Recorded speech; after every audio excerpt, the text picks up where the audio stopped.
अस्सलाम क्लास। इस वीडियो में हम लोग टाइप 2 एरर ऑफ हाइपोथेसिस को डिस्कस करने लगे हैं। हमारे पास दो इनिशियल हाइपोथेसिस दिए हुए हैं। नल हाइपोथेसिस दिया हुआ है H0 की शक्ल में और H1 की शक्ल में हमें अल्टरनेटिव हाइपोथेसिस दिए हुए हैं। इसके अलावा हमें लेवल ऑफ सिग्निफिकेंस जो कि 5% है, स्टैंडर्ड डेविएशन जो कि 9 है, मीन जो कि 48 है और n दिया हुआ है 36 की शक्ल में।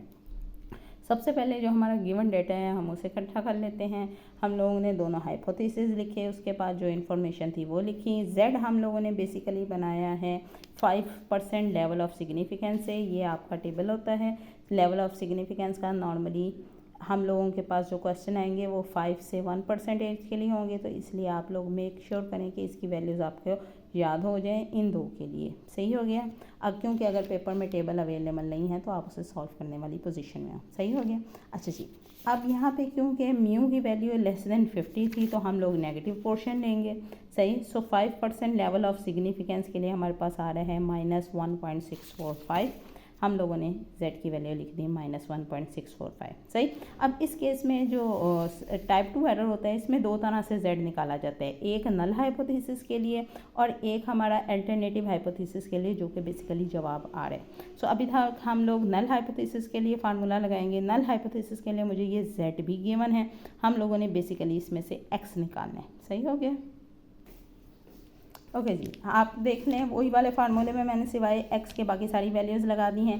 x की वैल्यू जो है इनको सिंप्लीफाई करके आ जाएगी। आपके पास x की वैल्यू आई है 47.53। ये हमारे पास सैम्पल मीन है। इसको अब हम अल्टरनेटिव के लिए इस्तेमाल करेंगे। अल्टरनेटिव हाइपोथेसिस को हम लोगों ने 1 से डोनेट किया हुआ है। So Z1 is equal to x minus V1 over standard deviation into divided by √n। सही। सैम्पल स्पेस वही रहेगा 36, स्टैंडर्ड डेविएशन भी 9 ही रहेगा।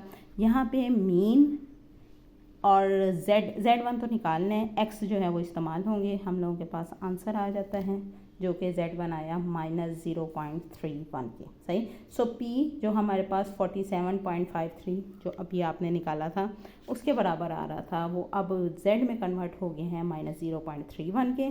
सही है। अब अगर ये माइनस साइन होता है तो हमें पता है कि इनइक्वालिटी जो है वो अपोजिट हो जाती है प्लस साइन के लिए। सही। और f is equal to f 0.31, क्योंकि लेस का है तो 1 माइनस नहीं होगा। f 0.31 के लिए निकालना है, नॉर्मल डिस्ट्रीब्यूशन का टेबल इस्तेमाल करना है और ये आंसर आ जाएगा। ठीक। सो ये टाइप 2 एरर के लिए।